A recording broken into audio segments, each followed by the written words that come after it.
Hola, ¿qué tal? Buenas tardes, buenas noches, buen día a todas y a todos. A la hora que nos vean, agradecemos que estén nuevamente en una edición más de este programa Jaque Mate. Nos acompañan el día de hoy, como pueden ver, nuestros constantes amigos Santiago Márquez de Argentina, Enrique Flores de Honduras y Ernesto Ramos de Cuba, que en estos momentos nos sigue acompañando aquí en México y espero que un muy buen rato todavía con su doctorado. Ahí seguimos. Los saluda Eloy Morales Brand, también desde aquí, desde Aguascalientes, México. Les agradecemos que nos sigan todavía aquí a través de las redes sociales, a través de Spotify, en el podcast de Juicio Oral y Litigio Penal Estratégico. Y el día de hoy vamos a platicar un tema que hemos planteado en otros foros también, pero sobre todo aquí comentaba a nuestros amigos que era un tema muy importante y muy interesante en el sistema penal y sobre todo yo particularmente una visión de lo que pasa en el modelo mexicano. Obviamente veremos las cuatro posturas que vienen siendo las intervenciones corporales dentro del proceso penal, es decir, aquellas técnicas de investigación que pueda realizar la entidad investigadora respecto del cuerpo de una persona, o sea, de que su mente, su cuerpo se pueda volver instrumento probatorio, y independientemente del resultado que sea a favor, sea en contra, pero el tema es cómo las personas, como la víctima, como el acusado, pueden volverse también objetos del proceso en un proceso que son sujetos, ¿no? En ese contexto. Es lo que vamos a platicar el día de hoy. Les seguimos reiterando que pueden dejar sus mensajes, sus comentarios, las preguntas en el chat, también como sus propuestas de temas que quieran que tratemos aquí, y con mucho gusto los vamos a resolver y vamos a tomarlos en cuenta para los próximos programas. Entonces vamos a comenzar. Voy a plantear yo el tema el día de hoy, me toca a mí, lo propuse yo, y lo quiero plantear en estricto sentido en un tema relacionado con lo que viene siendo la privacidad, la intimidad de una persona, y esto obviamente relacionado o traído al proceso penal, ¿no? ¿En qué contexto? En qué sentido vamos por ese lado? Bueno, el tema de la intimidad, que tiene que ver con libre desarrollo de personalidad, como un ser humano puede tener un ámbito único para poder ejercer su plan de vida, y ese ámbito único puede incluso exteriorizarse, que eso vendría siendo la privacidad, de intimidad, privacidad, y cómo los sistemas jurídicos a nivel internacional, particularmente también aquí en América Latina, pues tienen esa protección, ¿no? De ese libre desarrollo de personalidad y ese círculo íntimo que una persona puede tener, y pues prohíbe lo que son vienen las injerencias o las intervenciones arbitrarias a ese tema. Eso por un lado está de la mano con que pues el cuerpo y la mente de una persona es el lugar más íntimo que tiene uno. Independientemente de si quieren ver comunicaciones, domicilio, etcétera, el ser humano como entidad, su persona, su mente es el lugar más íntimo. Entonces, aquí el planteamiento en un primer momento es hasta dónde le podemos dar oportunidad al Estado para intervenir en ese ser humano, en esa persona. Porque una intervención corporal, por mínimo que pudiera ser la invasión, por lo menos invasivo que sea, como puede ser una extracción de sangre, algún cabello, etcétera, a lo mejor hasta un análisis mental, porque eso también es una intervención corporal, meterse a la mente, pues finalmente es una intromisión al cuerpo de la persona, ¿no? Si sacamos sangre, estamos sacando tejido. Si obtenemos la información de la mente, estamos hablando del interior de la persona, entre muchas otras cuestiones, ¿no? Porque era la primera parte que quería generar el planteamiento. La segunda, y ya para poder generar el debate y la charla con Santiago, con Quique, con Ernesto, es qué pasa en el proceso penal cuando necesito o se requiere alguna intervención corporal para la investigación del hecho delictivo. Se puede, es posible jurídicamente, porque fácticamente claro que es posible, pero jurídicamente podemos intervenir el cuerpo de una persona. Bueno, a nivel internacional no hay una claridad, tanto el Pacto Internacional, la Convención Americana y demás instrumentos internacionales, se habla de la protección de la intimidad en un primer contexto de que solamente se puede intervenir ella con consentimiento, y también hace menciones a que no se puede hacer una intervención arbitraria o injerencia arbitraria, lo que da opción a que sí. o sea, lo que da opción a que es posible. Creo que hemos hablado ya en anteriores programas de cómo los derechos no son absolutos, todos los derechos pueden ser intervenidos en un contexto de un Estado de Derecho, incluso eso lo reconoce el Derecho Internacional de Materia de Derechos Humanos. Y por ahí hay una referencia en lo que son el conjunto de principios para la administración de justicia penal de Palma de Mallorca, las reglas de Mallorca, que hablan ahí sí expresamente las intervenciones corporales y cómo es posible obtenerlas siempre con consentimiento y excepcionalmente el juez las puede autorizar, pero siempre y cuando sea prácticamente la última opción que se tiene para evidenciar algo con esa técnica de evidenciar el delito, no la primera. Eso también es interesante y yo creo que en una segunda intervención también platicaré esa parte, hasta dónde podemos intervenir. ¿Qué pasa en el modelo acusatorio? La mayoría de los procesos acusatorios, ahorita lo escucharemos, pues tienen esta posibilidad, ¿no? Esta posibilidad de meterse al cuerpo de una persona para obtener información. Particularmente en el modelo mexicano, nuestro Código Procesal Nacional de Procedimientos Penales lo permite. Si una persona no da el consentimiento informado, también es otro tema esa parte del consentimiento informado, no simplemente dame tu cuerpo, sino para qué quiero, qué es lo que voy a hacer. O sea, prácticamente tengo que decir, si eres el imputado, que quiero parte de tu cuerpo para incriminarte, o sea, para comparar e incriminarte, ¿no? O a la víctima para aclarar alguna situación, que incluso puede ser que no vaya a los intereses de la víctima en ese contexto también. El asunto es que se permite procesalmente, pero tenemos una volatilidad en el contexto del sistema constitucional. No hay una claridad en la Constitución mexicana de que esté autorizada la intervención del Estado de lo que es la intimidad y la privacidad de una persona en el contexto del cuerpo. Está claramente definido en la Constitución la intervención del domicilio, el allanamiento o el cateo, también las intervenciones de comunicaciones son muy claras, pero no hay nada referenciado en sí con la cuestión del cuerpo. Y hay un antecedente, y con eso quiero cerrar, hay un antecedente de la segunda sala de la Suprema Corte de Justicia de la Nación aquí en México, que en materia familiar estableció que no se puede obligar a la persona demandada por un juicio de paternidad a dar muestra corporal. Sí creó una presunción, establece, bueno, no puedo obligarlo, pero se presume que es el padre, algo que admite prueba en contrario y que obviamente es, pues te sometas a la prueba, ¿no? A obligarte en ese contexto.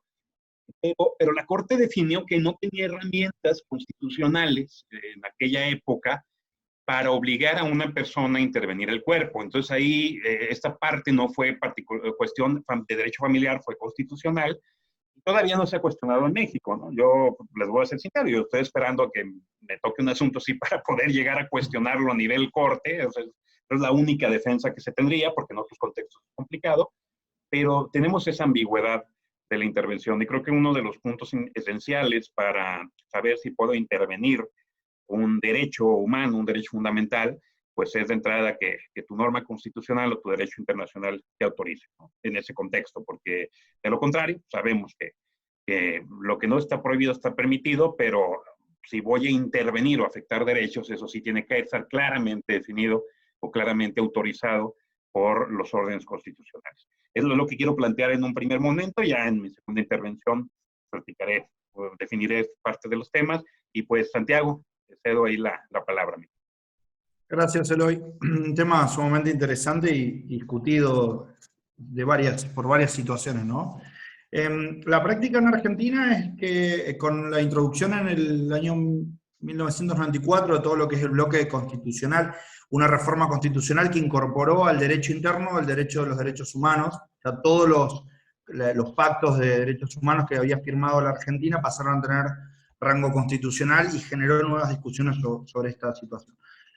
Pero en particular, la primera discusión que se hace es cuando se va a obtener una evidencia que requiere una intromisión o una participación del sujeto, es si va a ser pensado como un sujeto de prueba o como un objeto de prueba. Y aquí el primer análisis ¿es necesario un acto volitivo de esa persona para obtener los resultados o no es necesario ningún acto volitivo? Aquí está clara la primera regla que dice que si para obtener ese resultado se necesita de la intencionalidad de la persona, que la persona ejecute un acto, tiene todo el derecho a no hacerlo bajo ningún punto de vista. Y aquí el primer vaya a dar respecto a lo que hablabas de la intromisión a cuestiones psicológicas, porque todos sabemos que para poder hacer un examen psicológico, la persona tiene que hablar, y si la persona no quiere hablar, el imputado sobre todo, no lo hace. El tema de las víctimas yo lo dejaría para quizás para otro programa, porque otro es el análisis de si se puede o no la víctima oponer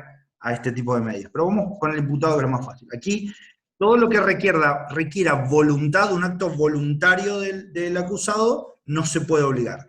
Pero aquí empieza la diferencia. Entonces luego la Corte dice, no, una cosa es cuando se es sujeto de prueba y otra cosa es cuando se es objeto de prueba.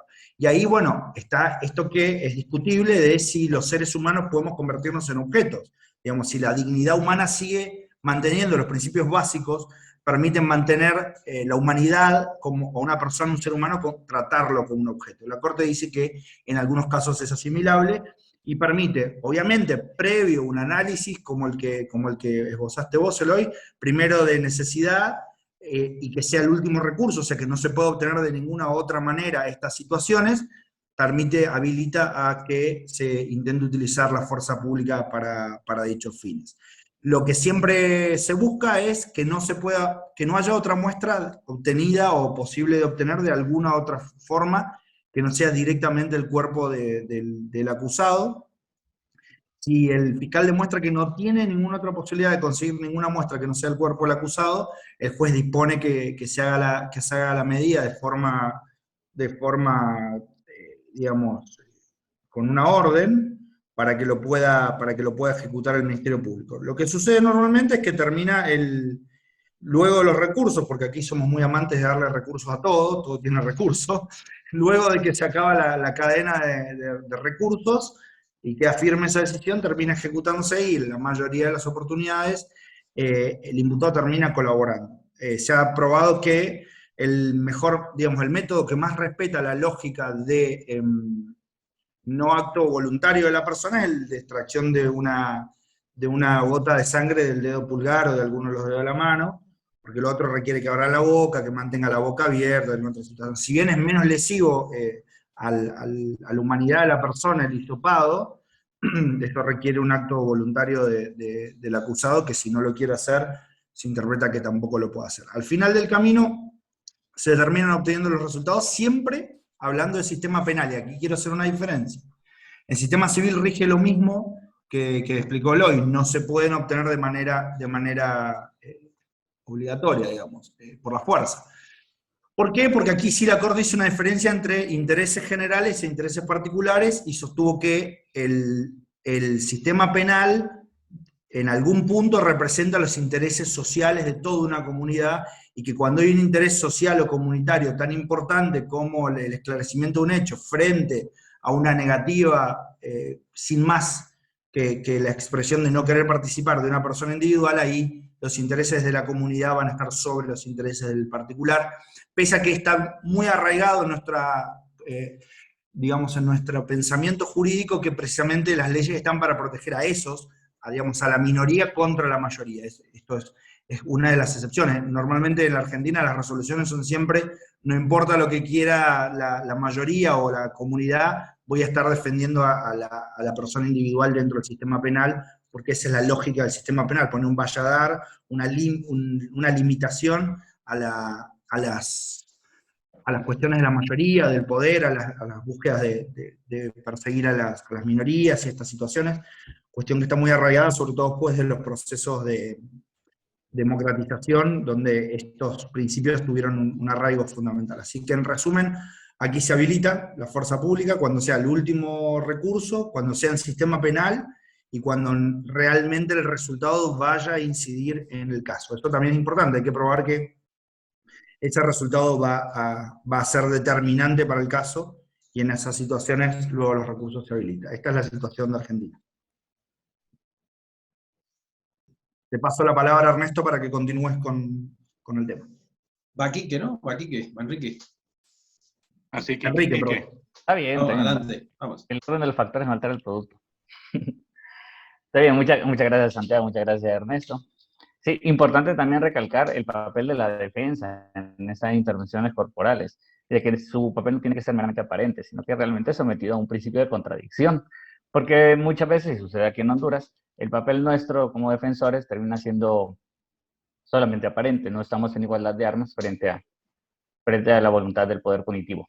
Bueno, también tenemos que tener en cuenta que las intervenciones corporales, tal como lo decía el maestro Eloy y lo ha dicho en otros espacios, implican desde los cacheos, la mera observancia del cuerpo desnudo, los exámenes radiológicos, por ejemplo, que se han puesto muy de moda para las situaciones del tráfico y otro tipo de prácticas. Para la práctica de estas intervenciones corporales es necesaria la existencia previa de una situación que justifique la detención o la intervención por parte del Estado sobre el sujeto pasivo. De lo contrario, estaríamos ante una desproporción entre esta medida procesal que traspase el límite del derecho a la integridad, la intimidad, por sobre el hecho delictivo que se pretende evitar. Lo que nos lleva a concluir que no se puede cachar la intimidad de una persona por la mera sospecha de creer o pensar que esta persona puede ser un sujeto peligroso. Para que las intervenciones realmente sean legítimas, debemos tomar en consideración tres ámbitos esenciales: un ámbito material, un ámbito subjetivo y un ámbito funcional. En el ámbito material, debemos saber sobre quién va a caer esa intervención, quién es el sujeto humano vivo del cual va a ser sujeto a esta intervención. En el ámbito subjetivo, más delimitado sobre el principio de proporcionalidad, tenemos que tener en cuenta, también con el principio de legalidad, perdón, que la medida limitativa del derecho fundamental debe estar prevista en la ley, que sea adoptada mediante una resolución judicial, especialmente motivada porque están en juego varios derechos fundamentales, que sea idónea, necesaria y proporcionada en relación al fin constitucionalmente legítimo. En un ámbito funcional, las intervenciones corporales establece la función que desempeñan las intervenciones en el proceso penal. Esta función es la de diligencia de investigación en el proceso con la finalidad de determinar el hecho punible, así como esa relación del investigado con el posible acto delictual, que existe un nexo. Y estos tienen que estar debidamente fundados. Y yo les cuento, digamos, experiencias aquí, una experiencia muy reciente, muy etiquetante también, un último pleito muy cercano. Nosotros tuvimos la sentencia de Pacheco Teruel versus Honduras ya hace un par de años sobre el asesinato, digamos, el incendio en un centro penal, y ahí la Corte Interamericana hacía énfasis, hacía un llamado de atención a nuestro país, a Honduras, sobre ese etiquetamiento de los tatuajes sobre las personas, que podría resultar sumamente etiquetante. Hace no mucho me tocó ver una solicitud atípica totalmente de una pericia sobre los tatuajes de una persona que en algún momento había pertenecido a un grupo delictivo organizado, y pues el Ministerio Público quería que se nombrara una pericia para interpretar los tatuajes de las personas, algo insólito, algo muy nuevo, pero sumamente etiquetante, sin respetar los estándares o los límites que habla Santiago y que los pone el debido proceso y el mismo principio de contradicción, porque las fotografías, por ejemplo, fueron tomadas al representado de esta persona, mi representado, en un momento de que solo estaba expuesto a los medios de comunicación, de que no había habido la intervención judicial, no estaba ni la presencia del defensor, totalmente arbitrario. Y el problema de no tomar en cuenta o no ponderar los derechos fundamentales de una persona en la toma de una decisión es que lo volvemos arbitrario, que se quiere justificar mediante lenguaje etiquetante, mediante este pavor o el miedo irracional sobre el pasado de una persona, es arbitrario. Y estos límites hay que tenerlos muy en consideración. Considero también en lo personal que en algún momento se llega a omitir por parte de la autoridad o no se llega a hacer un test de proporcionalidad en cuanto a la afectación de la intervención que se pueda dar a un imputado. Y esta sería mi intervención. Le paso la palabra a Ernesto. Muchas gracias, Quique. Bueno, buenas tardes, buenos días, buenas noches, según el horario que nos estén escuchando los amigos y amigas del programa Jaque Mate. Me gustaría pues retomar una idea que tocó inicialmente el doctor Eloy, que hemos trabajado también en programas anteriores, y es que los derechos fundamentales en los diferentes ordenamientos jurídicos, pues claro que gozan de una clara protección. Claro, algunos ordenamientos de una manera más extensa que otros, pero es lógico que dentro del proceso penal se prohíban aquellos medios que puedan de alguna forma vulnerar de manera, y lo repito acá, innecesaria precisamente estos derechos. Pero esa protección no puede de alguna forma justificar lo que podríamos decir una limitación absoluta. Lo único que en definitiva está prohibido, por ejemplo, son las actuaciones que pudieran de alguna forma degradar lo que nosotros podemos considerar como el núcleo de los derechos fundamentales. Y no todos los llamados derechos fundamentales tienen precisamente esta categoría. Esa categoría lo tiene el derecho a la vida, a la salud, también la dignidad. Y entonces los demás casos de protección constitucional, vamos a decirlo así, puede ser relativa, si son susceptibles de ser limitados, siempre atendiendo a causa justificada y ponderándose previamente los intereses que están en juego y además que se tienen que cumplir con requisitos procesales y legales en sentido general.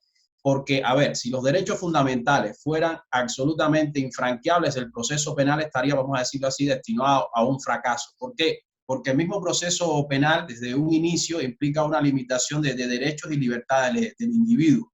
Acá cuando hablamos de intervención corporal, que hay que hacer precisamente ya una diferencia crucial, vamos a decirlo así, con la inspección corporal, porque son dos cosas completamente distintas.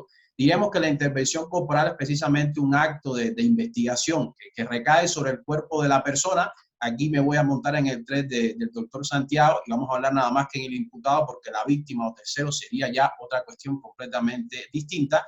Y entonces recae precisamente este acto de investigación sobre el cuerpo de una persona viva, por supuesto, mediante el cual se pretende extraer, vamos a decir así, determinados elementos para posteriormente efectuar, vamos a decir, un análisis pericial que de alguna forma pueda darnos al contraste de poder averiguar sobre circunstancias fácticas del hecho punible o la participación o no de esta persona. Ahí estábamos hablando, como decía el doctor Eloy, por ejemplo, de extracción de sangre, también, por ejemplo, está la toma de orina, está la obtención de saliva, también corte de cabello, aunque a mí no me queda mucho, pero corte de cabello, también está, por ejemplo, el examen de la cavidad vaginal y, bueno, otros orificios naturales que no voy a hacer referencia para que no nos vayan a dejar del programa, pero la idea es que precisamente acá estamos sobre el cuerpo humano intentando extraer estos elementos y lo que se plantea mucho en la doctrina es que, caramba, hay unos derechos fundamentales que están afectados y, por ejemplo, es el derecho a no declarar contra sí mismo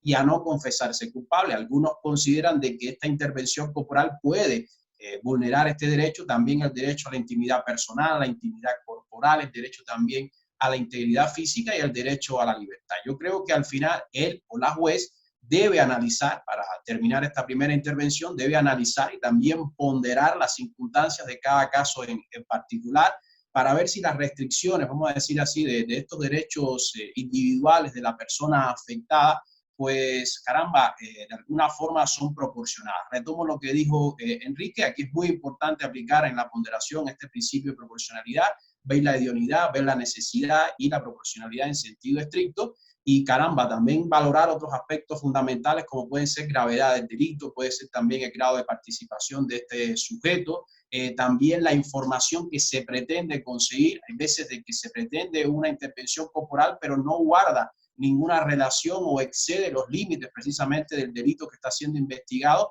y hay que ser también congruentes con esta intervención corporal, ¿no? Entonces lo dejaría acá porque yo creo que ahora lo más interesante viene ahora posteriormente en el debate, cuando de alguna forma platiquemos sobre las posibles soluciones que pueden tomar precisamente sobre todo los jueces ante este tipo de situaciones, ¿no? ¿Se aprueba o no se aprueba la intervención corporal? ¿Se aprueba o no el uso de la fuerza física? Y bueno, ahora viene lo más interesante, ¿no? Entonces, pues le cedo la palabra al doctor Eloy para empezar con esta segunda parte del programa. Gracias, Santi. Gracias, Ernesto. Pues sí, muy interesante todos los planteamientos que se han dado desde las perspectivas de todos nosotros. Y creo que en parte lo que he dejado yo, les decía, para mi segunda intervención, viene relacionado con lo que Ernesto al final comentó, ¿no? Esta cuestión de hasta dónde, decíamos, hasta dónde vamos a considerar, si se considera, como bien lo dijo Santiago, ¿no? Si no tanto sujeto, sino que hay unas partes que es objeto del proceso, hasta dónde el mismo sistema internacional, a lo mejor, que a lo mejor nuestros sistemas locales, los sistemas nacionales, ¿no? Lo permiten, pero si el sistema internacional lo permite. Les platico algo nomás para empezar.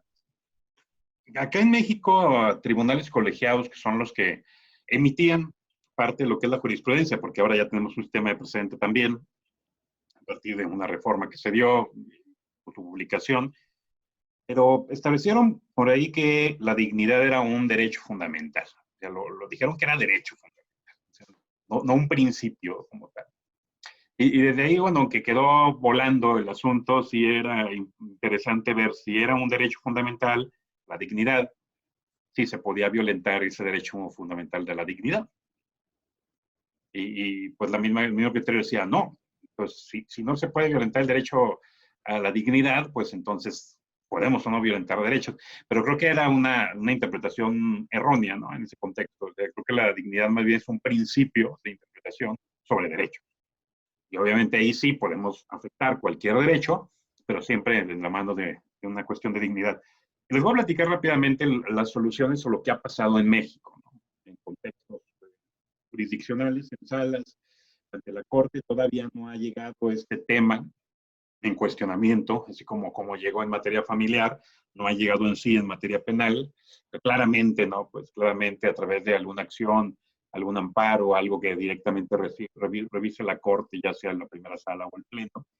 Pero sí hemos tenido casos, depende también mucho la argumentación que se dé, donde jueces no permiten el uso de la fuerza para imponer esto. Es decir, autorizan la intervención corporal en algunos puntos, como bien decía Santiago, por ejemplo, en cuestiones de meterte a la mente por psicológico, etc. Pues no, además sería imposible, ¿cómo lo voy a lograr, no?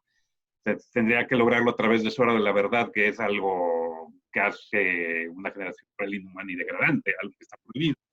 Pero en otros contextos de si puedo físicamente someter a una persona o no, porque el problema creo que se da cuando la persona sigue insistiendo en que no, ¿no? O sea, posiblemente se le pide la autorización, no quiere, se va ante la autoridad judicial, el juez, la jueza autorizan, pero de cualquier manera la otra persona se sigue negando, físicamente, o pone resistencia.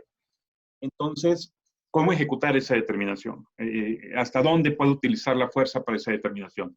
Les decía que hay jueces que han establecido no puedo autorizar que se ejerza fuerza pública en contra de la persona porque esto es un trato cruel, inhumano y degradante.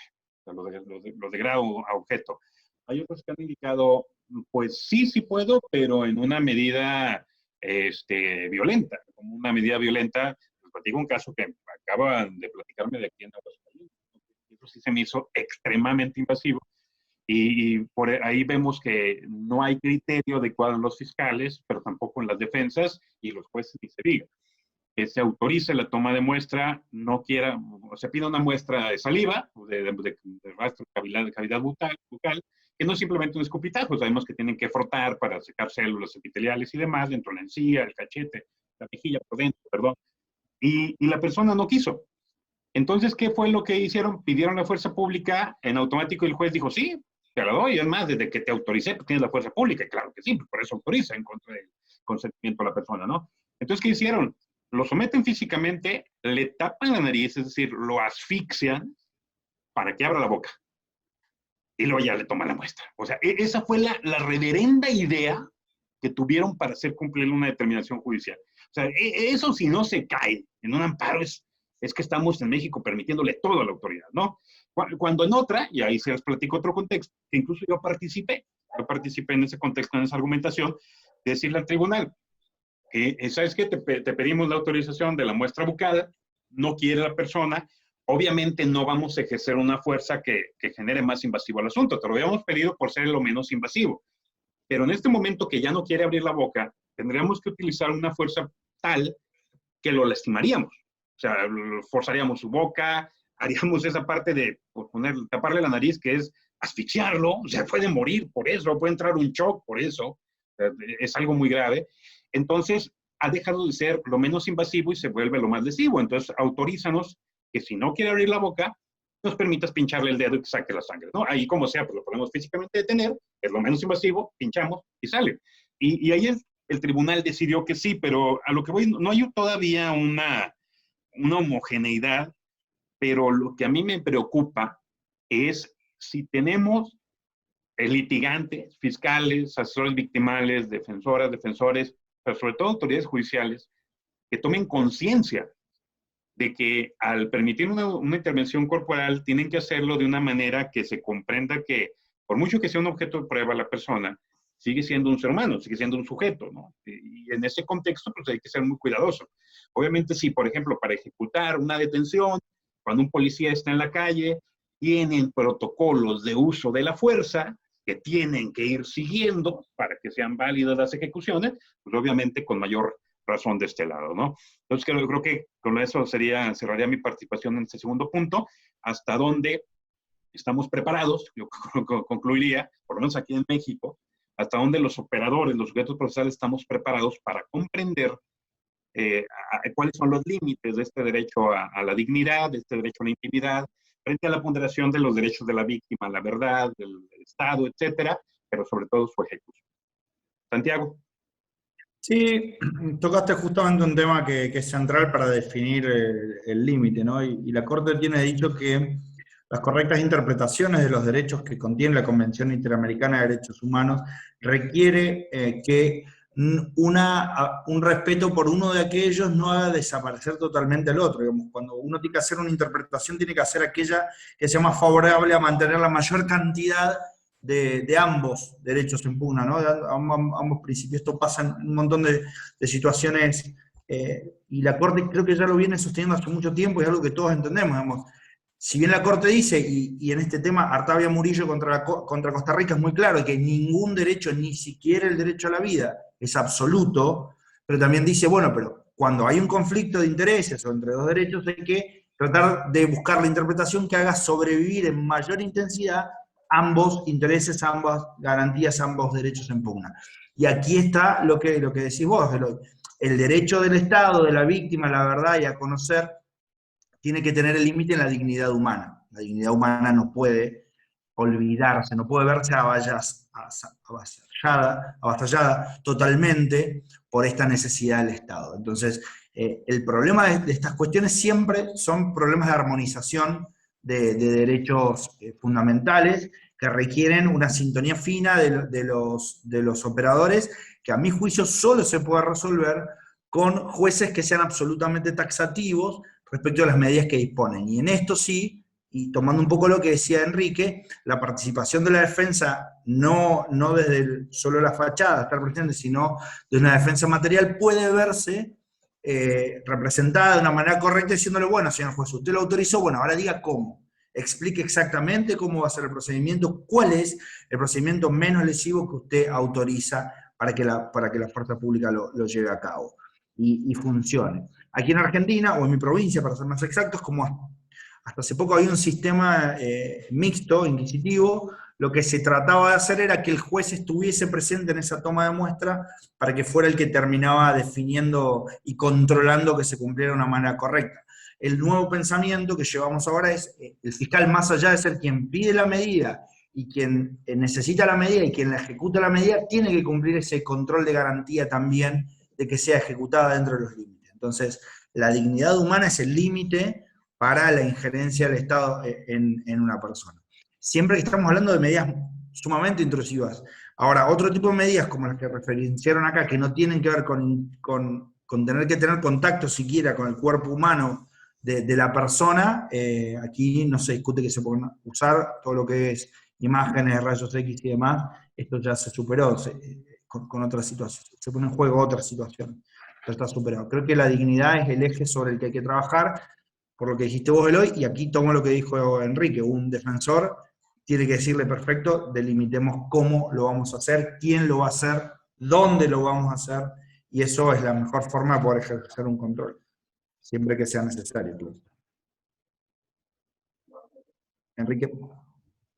Sí, yo creo que es necesario recalcar ese límite en cuanto a la intervención corporal, saber también de que al invadir otros derechos fundamentales, es necesario que esta intervención sea como la última ratio. Al momento de una investigación no puede ser la prioridad, sobre todo teniendo en consideración qué delito estoy investigando y por qué lo estoy investigando. Porque si la intervención va a ser únicamente para sacar, insistiré yo, en los criterios arbitrarios o etiquetantes, estaríamos hablando de un derecho penal de autor y no de un derecho penal del acto, entonces no estaríamos justificando la intervención sobre la dignidad de la persona. Y que la intervención sobre la integridad física de esta persona tiene que ser lo menos invasiva posible, tal como lo venía resaltando Santiago, lo venía resaltando Eloy y también lo dijo Ernesto. Se tiene que delimitar lo mejor que se pueda, bajo principio de legalidad, establecer qué criterios se deben de tomar. Pues tienen que ser criterios materiales muy específicos. En qué casos se puede intervenir el cuerpo de una persona, bajo qué supuestos. Delimitarlo de la mejor manera posible, porque si no, lo vamos a hacer arbitrario. Y tiene que estar íntimamente relacionado al hecho delictivo, porque si lo vamos a hacer sobre la persona para buscar, insistiré en la palabra, etiquetar a esta persona, estamos hablando de un derecho penal de autor y no de un derecho penal del acto, lo cual ya es contrario en sí mismo a un Estado democrático.